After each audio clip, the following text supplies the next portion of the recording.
بسم اللہ الرحمن الرحیم۔ خالق کائنات نے اپنے آخری نبی حضرت محمد صلی اللہ علیہ وآلہ وسلم کو کئی اعجازات سے نوازا۔ کہیں آپ کو نور پھیلاتا ہوا چراغ قرار دیا اور کہیں آپ کا ذکر بلند کرنے اور تمام انسانوں سے زیادہ عظمتیں عطا کرنے کی خوشخبری سنائی۔ دنیا کے اربوں انسان خالق و مالک کا یہ وعدہ پورا ہوتا ہوا ہر روز دیکھتے ہیں کہ دنیا کے کونے میں جہاں بھی رب الذوالجلال کا نام گونجتا ہے، ساتھ ہی نام مصطفیٰ بھی بلند ہوتا ہے۔ چشم اقوام پہ نظارہ ابد تک دیکھے، رفت شان اور وارفان اللہ کا ذکر دیکھے۔ بات یہاں تک نہیں رہنے دی، خالق کائنات نے نبی کریم صلی اللہ علیہ وسلم کو ایک ایسا لقب عطا کر دیا جو پہلے کسی نبی کے حصے میں نہیں آیا۔ آپ کو تمام جہانوں کے لیے رحمت کا بے مثال اعزاز بخش دیا۔ مسلم ہی نہیں، غیر مسلم مورخ، قانون دان اور دانشور بھی یہ تسلیم کرتے ہیں کہ انسانوں کو سب سے زیادہ حقوق دینے والے حضرت محمد صلی اللہ علیہ وسلم ہیں، لہٰذا انسانیت کے عظیم ترین محسن بلا شبہ نبی کریم صلی اللہ علیہ وسلم ہی ہیں۔ پھر خالق کائنات نے سرور کائنات کے لیے انسانوں کے دلوں میں جو عقیدہ اور محبت ڈال دی ہے وہ کسی معجزے سے کم نہیں۔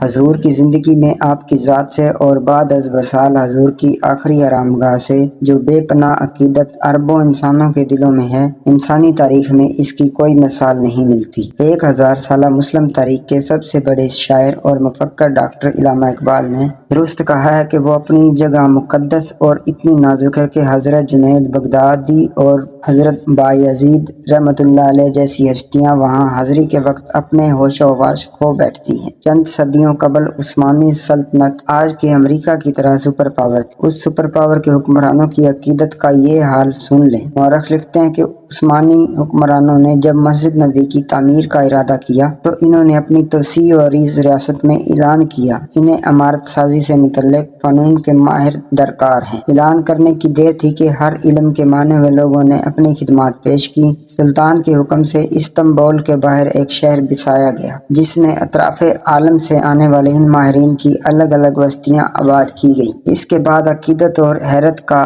ایسا باب شروع ہوا جس کی نظیر ملنا ناممکن ہے۔ خلیفہ وقت جو اس وقت دنیا کے سب سے بڑے حکمران تھے، شہر میں آیا اور ہر شعبے کے ماہر کو تاکید کی کہ وہ اپنے ذہین ترین بچوں کو اپنا فن اور اس طرح سکھائے کہ اسے یکتا بے مثال کر دے۔ اس اثناء میں ترک حکومت اس بچے کو حافظ قرآن اور شہ سوار بنائے گی۔ دنیا کی تاریخ کا یہ عجیب و غریب منصوبہ کئی سال تک جاری رہا۔ 25 سال بعد نوجوان کی ایسی جماعت تیار ہوئی جو نہ صرف اپنے شعبے میں یکتا روزگار تھے بلکہ ہر شخص حافظ قرآن اور بعمل مسلمان بھی تھا۔ یہ لگ بھگ 500 افراد تھے۔ اس دوران ترکوں نے پتھروں کی نئی کانیں دریافت کی، جنگلوں سے لکڑیاں کٹوائیں، تختے حاصل کیے اور شیشے کے کام باہم پہنچایا گیا۔ یہ سارا کام نبی کریم صلی اللہ علیہ وسلم کے شہر پہنچایا گیا۔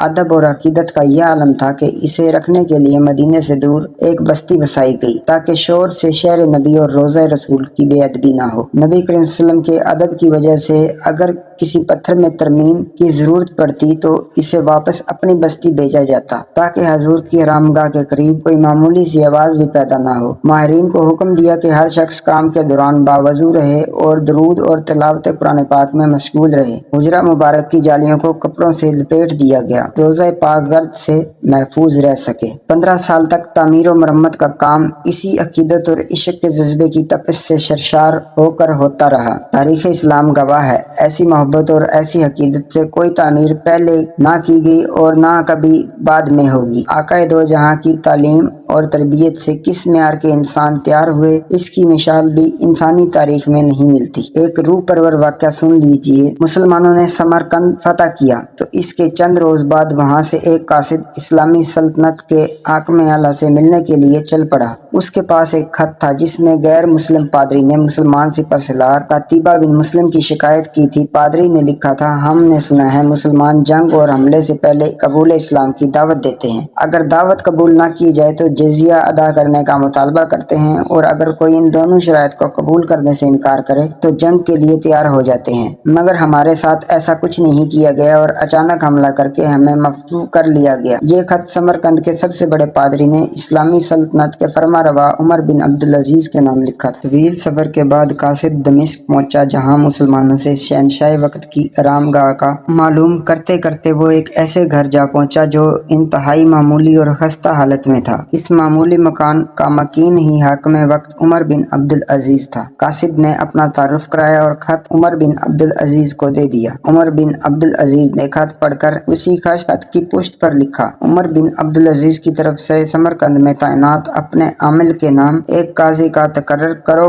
جو پادری کی شکایت سنے اسے انصاف کرے۔ مہر لگا کر خط واپس قاصد کو دے دیا۔ ایک معمولی مکان میں رہنے والے حاکم اور شان و شوکت سے عاری دارالخلافہ کو دیکھ کر قاصد مایوس ہوا تھا۔ سمرقند لوٹ کر جب قاصد نے خط کا جواب اور ملاقات کا احوال پادری کو سنایا تو پادری پر بھی مایوسی چھا گئی۔ اس نے سوچا کہ یہ خط جو مسلمانوں کے اس عظیم لشکر کو ہمارے شہر سے نکالے گا، انہیں یقین تھا کاغذ کا یہ ٹکڑا انہیں کوئی فائدہ نہیں پہنچا سکے گا، مگر کوئی اور راستہ بھی نہ تھا۔ چنانچہ خط لے کر ڈرتے ڈرتے امیر لشکر اور فاتح سمرقند قتیبہ بن مسلم کے پاس پہنچے۔ قتیبہ نے خط پڑھتے ہی فوراً ایک قاضی کو تعینات کر دیا۔ قتیبہ نے خط پڑھتے ہی فوراً ایک قاصد کو تعینات کر دیا جو اس کے اپنے خلاف سمرقند کے باسیوں کی شکایت سن سکے۔ قاضی نے پہلے پادری سے اس کا موقع پوچھا۔ پادری نے کہا: قتیبہ نے بغیر کسی پیشگی اطلاع کے ہم پر حملہ کیا، نہ تو انہیں ہمیں قبول اسلام کی دعوت دی تھی اور نہ ہی کسی سوچ و بچار کا موقع دیا تھا۔ قاضی نے قتیبہ کو دیکھ کر پوچھا: کیا کہتے ہو تم اس دعوے کے جواب میں؟ قتیبہ نے کہا: قاضی صاحب، جنگ میں تو فریب اور دھوکہ بھی ہوتا ہے۔ سمرقند ایک عظیم ملک تھا، اس کے قریب و جوار کے کم تر ملکوں نے ہمارے مقابلے میں جنگ کو ترجیح دی تھی۔ سمرقند کی زمینیں تو اور بھی سرسبز و شاداب تھیں، ہمیں پورا یقین تھا کہ یہ لوگ بھی لڑنے کو ترجیح دیں گے۔ ہم نے موقع سے فائدہ اٹھایا اور سمرقند پر قبضہ کر لیا۔ قاضی نے قتیبہ کی بات کو نظر انداز کرتے ہوئے دوبارہ پوچھا: قتیبہ، میری بات کا جواب دو، تم نے ان لوگوں کو اسلام قبول کرنے کی دعوت اور پھر جزیہ یا جنگ کی خبر دی تھی؟ قتیبہ نے کہا: نہیں قاضی صاحب، ایسا نہیں ہو سکا۔ قاضی نے کہا: تم اپنی غلطی کا اقرار کر رہے ہو، لہٰذا اس کے بعد کسی شہادت کی ضرورت ہی نہیں۔ اللہ نے اس دین کو فتح اور عظمت صرف عدل و انصاف کی وجہ سے دی ہے، فریب اور دھوکے کی وجہ سے نہیں۔ میری عدالت یہ فیصلہ سناتی ہے: تمام مسلمان فوجی اور اس کے عہدیداران بما اپنے بیوی بچوں کے